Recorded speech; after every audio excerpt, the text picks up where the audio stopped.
we have a sense that something ought to be happening, within, that we should kind of feel the anticipation. We should feel more open. We should feel something. And so we begin to read what we can. We meditate on various things. We pull out books. Everyone's got a reflection on something.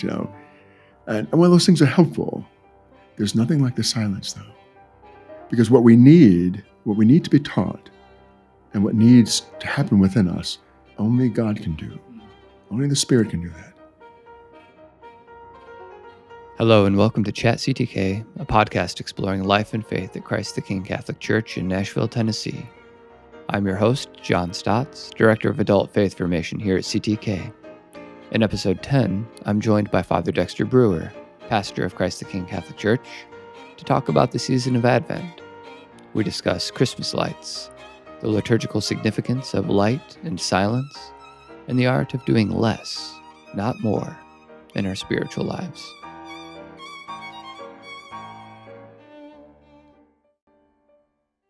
We're back once again with Father Dexter to talk a little bit about Advent and the anticipation of Christmas.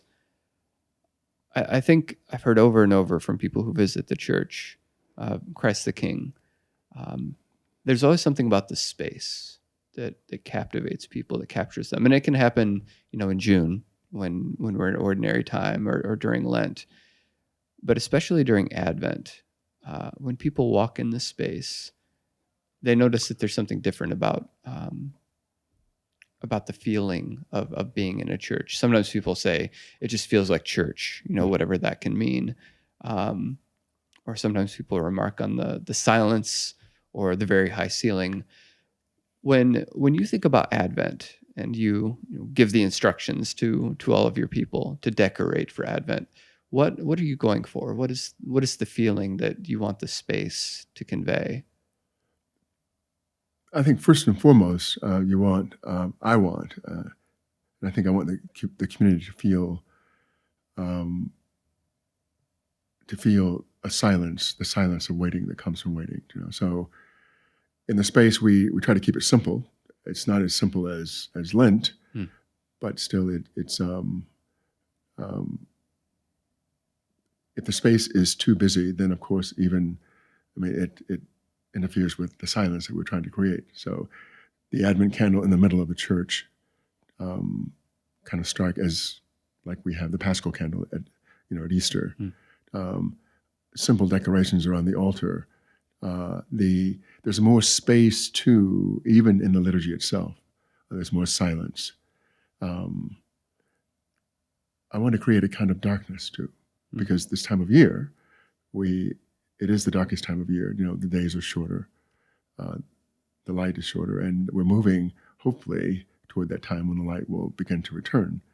And not hopefully, I guess, for sure, at least as far as it will last, 50,000 years, yes. or whatever it is. And so when we were in seminary, I remember we would begin with the lights really low for the first Sunday of Advent. To the point that you almost needed a flashlight to read. And the next Sunday, the lights were, there was a little more illumination, and then slightly more the third Sunday. And then the fourth Sunday, even slightly more. So that Christmas, there was a sense that the light had kind of overtaken everything. Yeah. And so that movement from darkness to light is one of the things we try to create. And we try to do that with music too, with the simplicity of the music. And on Sunday night, for example, the cello, one of the things that it does, it tends to make space. It does. There's something about the sound of the thing that even makes a space in your breast, in your heart. Yes. So those kinds of things do help to create both silence, space, darkness, that moves toward light. There are some who say the vestments, of course, during Advent are similar to the vestments at Lent. The color is violet. But they can be different colors. The two. And I've always thought, at least though I've heard different things, that at Advent, it is the darker shade of violet that is appropriate. I've heard someone say it's the redder, but anyway, but I like the darker for that very reason that we've been, because it does simulate night, the night of waiting, and so we, at least at Christ the King, will move from the darker vestments to the lighter vestments as we move toward. I've never thought about how the increasing light throughout the Advent season contrasts with decreasing light in the sky, so that usually by the time we reach the fourth Sunday of Advent, which would be where we're at the lightest in the church until Christmas, it's going to be the darkest. It's going to be the darkest, right, and so it's sort of counteracting the dark and dismal winter that is upon us. And it's curious, people feel things like that. They do. I mean, they may not know what it is, what's happening, but you sense that something's happening, because I think our senses take in a whole lot more than we may be able to consciously appreciate. I think that fact, that our senses take in more, and that we can be in some sense nourished and fed by that. The world today is increasingly driven by data, by information. We have to deal with schedules, and we're looking at words all the time, and we're having to parse all of this information, and it can be very fatiguing. And to have a space like the church, like our liturgies, where we can kind of put that down for a moment and let the space itself, let the music itself, the lighting itself tell us about God and God's unfolding mystery, and not have to, if we don't need to, read, not have to sort of understand or comprehend with our let's figure it out minds, but just simply be in the church. That's something that could be very nourishing and is available to anybody. Sometimes I remember early on when I came here, there was Patu Burns, a theologian who's now in South Bend, Indiana, but he would always discourage, gently when he could, people from reading the readings along with the lector. He always encouraged people, listen.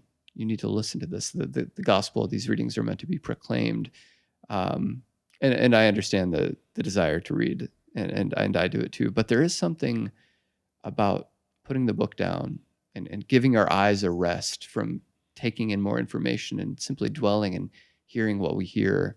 That sometimes when we're so fixated on more information, I think we can miss it. Yes, and I've often said that too. The church says that when the lector reads, it is God whose voice that is projected, and when the deacon reads, it's Christ's, and so if you're reading yourself, then you may not be attending to the voice, whether it's a woman or a man or whatever it happens to be. Yes, that sense of hearing those words from that person is unique in that moment, at that time of day, that particular day, which will never happen again.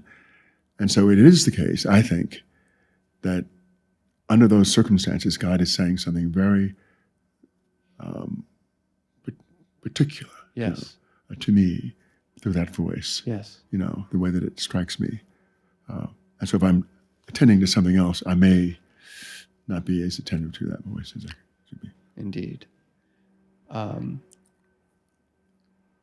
But people do, whenever I say that, people say, well, two things. One, sometimes the space doesn't allow you to hear things very well because of the sound. The church is marble and terrazzo and stone, so things bounce around in there. And sometimes the sound, depending on where you are, may not be such that you can hear everything, just right, And so maybe having a book is essential, but.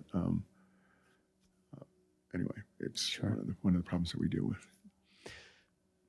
So we can learn a lot about Advent and where it fits into the liturgical year. We haven't even talked about the readings, and we've already talked about I think you put it well when you described the church space, leaving a room for silence, not being too busy about the altar, having too much stuff there. But of course, this is the busiest time of year for everybody. It is indeed, at a time when probably life should simplify itself. Yeah. There's all the shopping to be done, and you would not believe at this time of year the number of people who want, to sit and talk. About all the things that maybe we could have talked about in October. And, they're not emergencies of any sort, but there's something about this time that pulls everyone out, and everyone wants an appointment, and it can't be done because it's just overwhelming.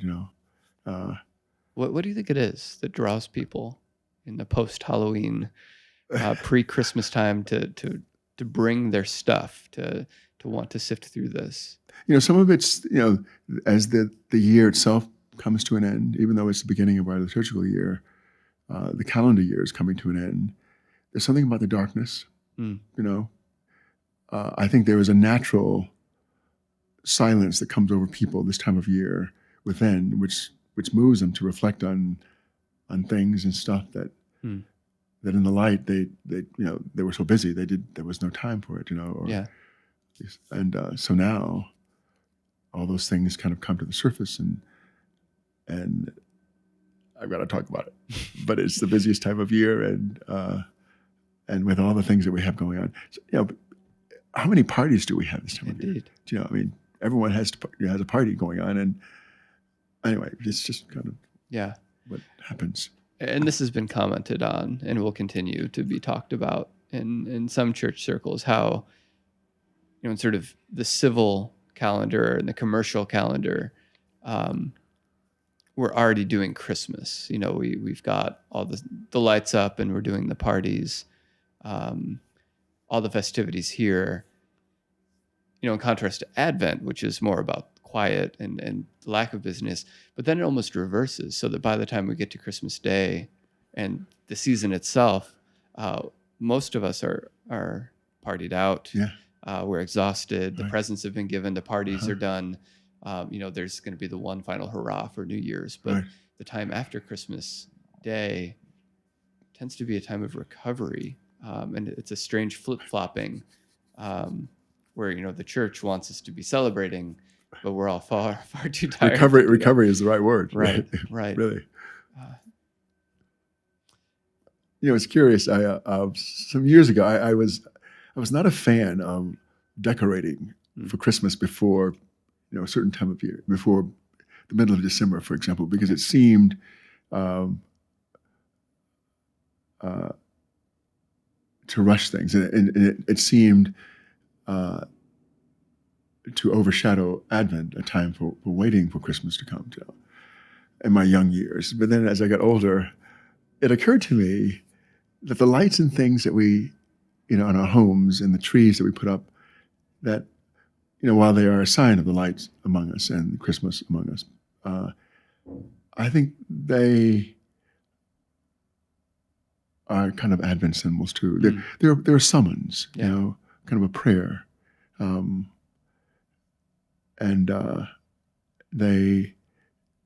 those signs, those decorations and lights and all, I think they are a prayer that God would stop by here, and I think sometimes some years ago I gave a homily on I think it was Christmas night, midnight mass, and I was talking about how those lights can sometimes, and the decorations and all, can sometimes kind of be a kind of a covering for kind of a deeper sadness or deeper longing that we have, and I think the homily was so dark that one lady came up to me after mass and said that was just the she said the worst, but it was one of the most depressing homilies she'd ever heard. And I was probably in a depressed place. It's late at night, I was probably half asleep at midnight, but I do think that there's something about the lights, about our decorations and all, that mask some of the darkness that's within our families, and that's a cry for God to stop and to come here, because we need God to stop at our house too, because of all these things that are happening.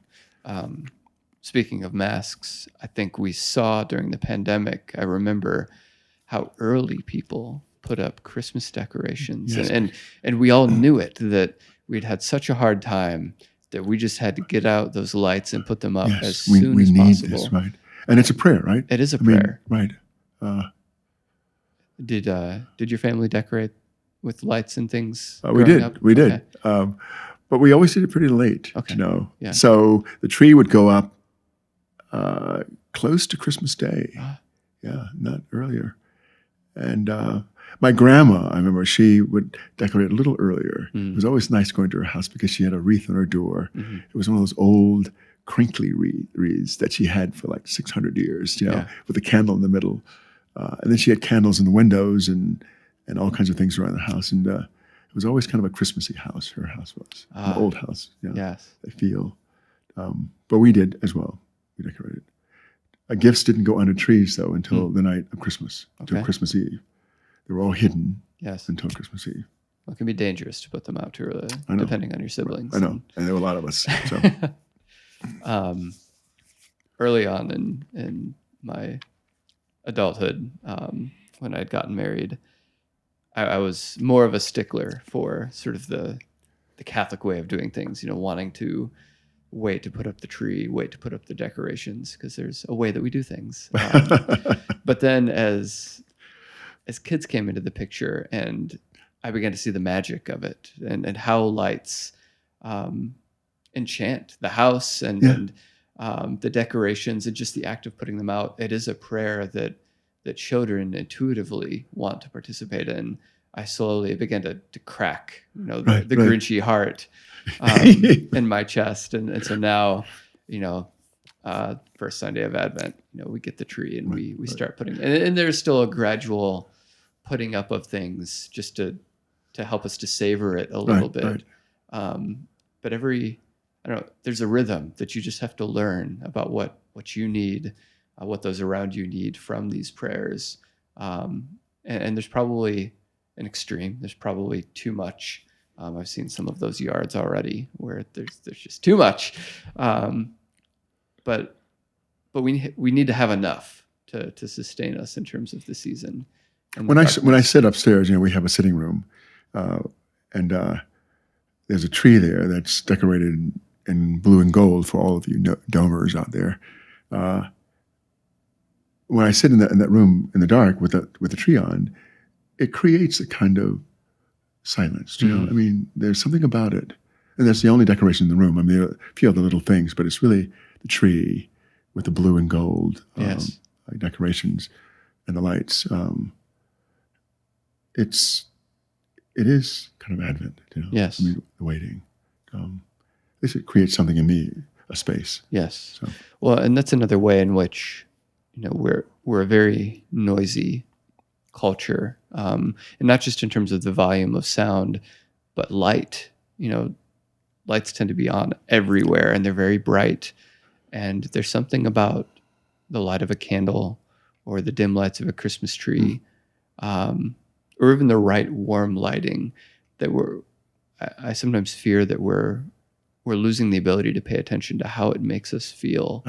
My toddler has taken to getting up from the dinner table and walking over and turning off the lights. And we usually have candles lit because they're a nice thing. And at first it was just annoying because she had learned how to turn off the lights, and it was, but actually, it creates a different ambiance, and we've taken to letting her do that, and just taking in the way that the light changes how we interact, and softening the light leads to a softening of our bodies, and sometimes of the volume. We were in a restaurant the other night. I think it was Harper's. So it's downtown on First Avenue, I think. Okay. It's a new steak restaurant. But one of the things that I always notice first about a restaurant, and it will determine whether I return, is the lighting. Whether it's soft enough that you feel comfortable. bright enough to read, but it transforms the space so that it invites human beings to interact. You know what I mean? If it's too bright, like as if you were in an operating room, there's something that happens. It's too noisy. Yes. Even though, and people can be absolutely silent, and yet the lights, can shout themselves. Yes. This really loud noise. And anyway, so for so much of our history as humans, maybe we don't often think about this. I certainly don't. Light has been kind of a treasure. If all you have is what you can burn, or maybe candles, but candles are expensive unless you're very wealthy, then places like churches, which would share light for all, you could walk into a church and see it playing off the stained glass and to see the art, would probably be a quite remarkable spiritual experience, because it would be the experience of light in a way that maybe you wouldn't experience returning to your hut, or your stone cottage. We experienced something of that some years ago when we were visiting our community in Haiti, where they had no light.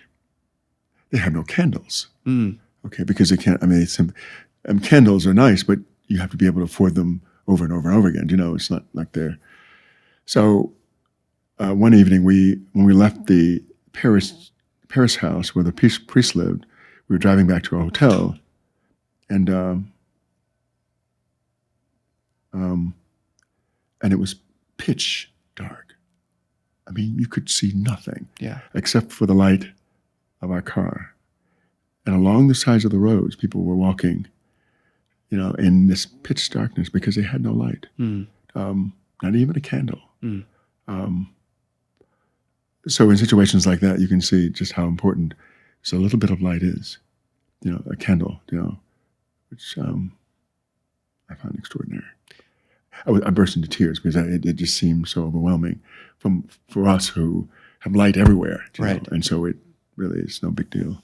It's a point of connection between Lent and Advent that we've already talked about, this theme of light and darkness, and especially for those who have been to the Easter Vigil, the carrying of the Paschal candle and the spreading of the light through the darkness. But then in these dark days, the lighting of the Advent candle.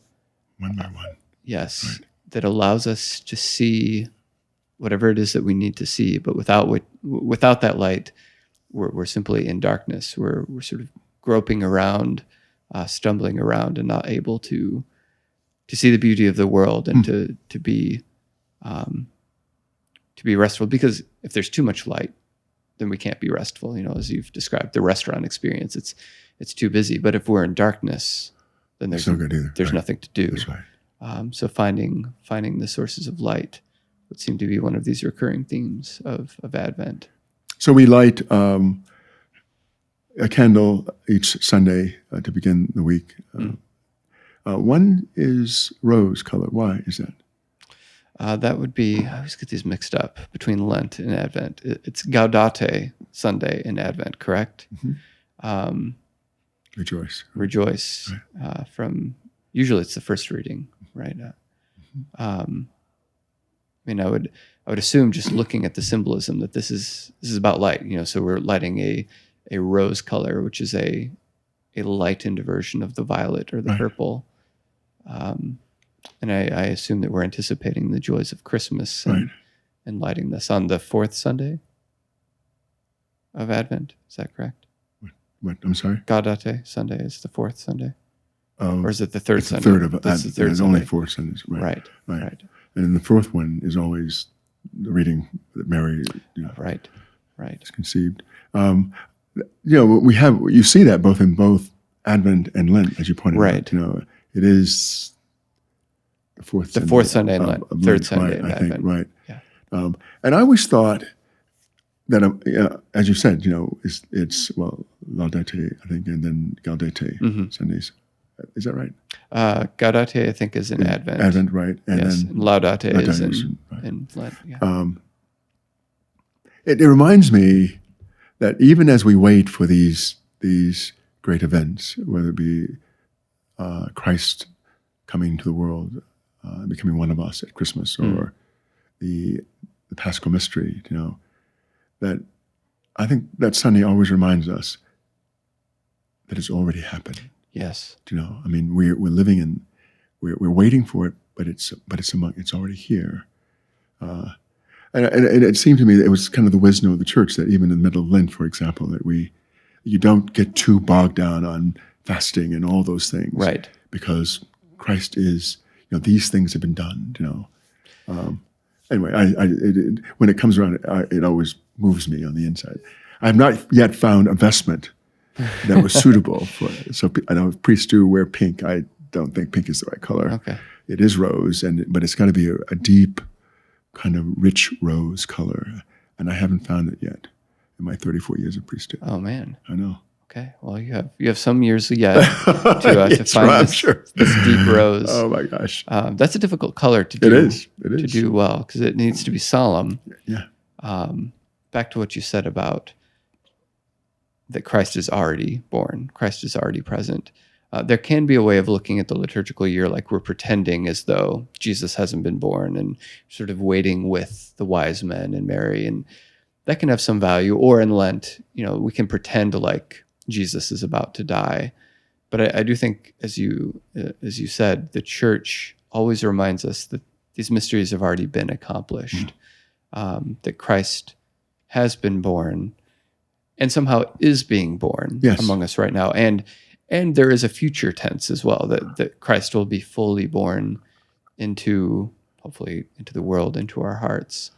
Indeed. And the liturgical year is, I think in the church's mind, it is Christ's life being lived. I mean, there's something about it that is real, that is, even though, as we say, these things have happened, and yet when we enter into the liturgical year and the rites, we are participating in those things in a very real way in the moment, so that, from Advent to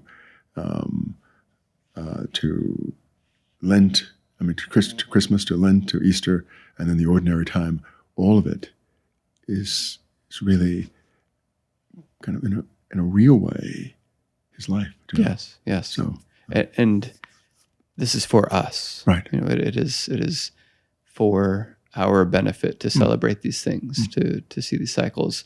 St. Augustine wrote,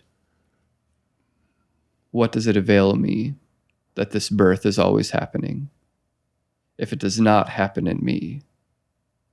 That it should happen in me is what matters."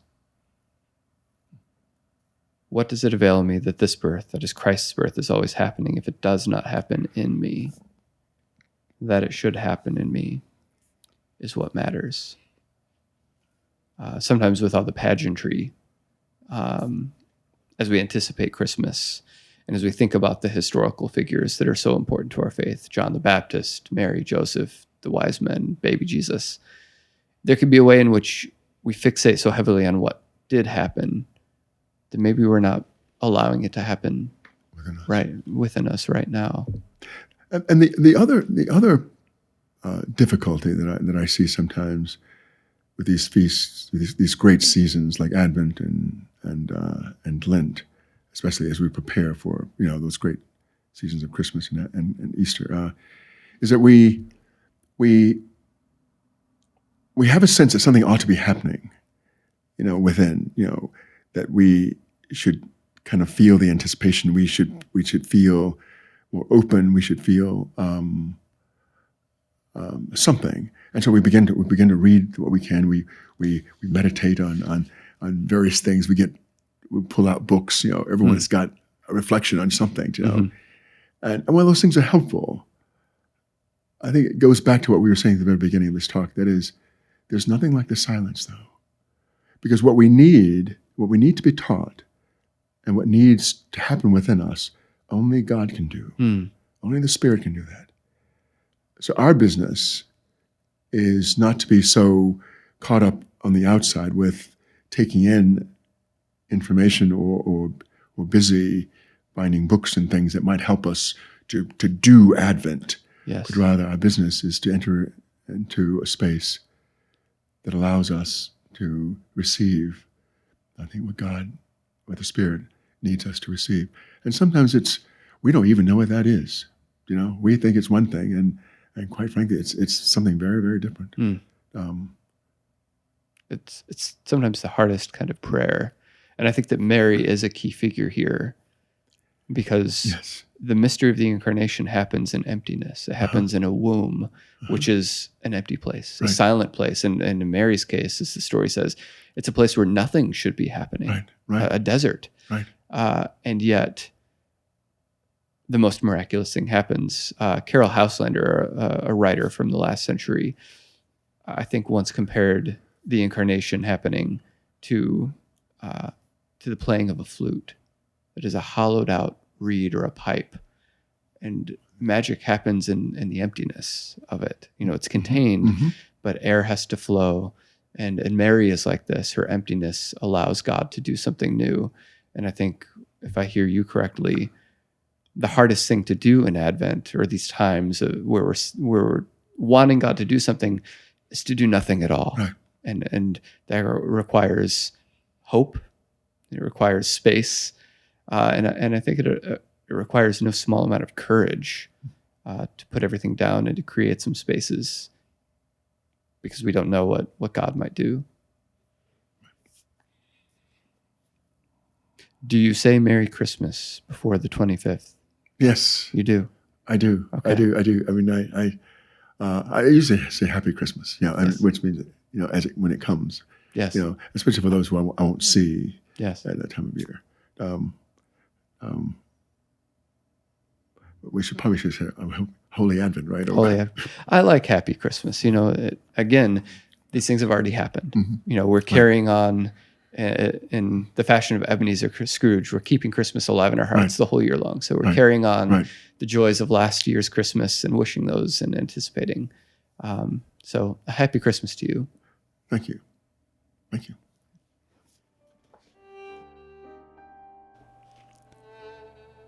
Thanks for listening to Chat CTK, a new podcast exploring life and faith at Christ the King Catholic Church. Future episodes will feature interviews with CTK parishioners, staff, and clergy about their experiences of God, Catholicism, and faith in everyday life. Our gratitude to parishioner Brian Steinberg for graciously using his time to edit and process this podcast. You can find new episodes at our website, ctk.org/chatctk, or you can subscribe to the podcast using Spotify, YouTube, Apple Podcasts, or your favorite podcast app.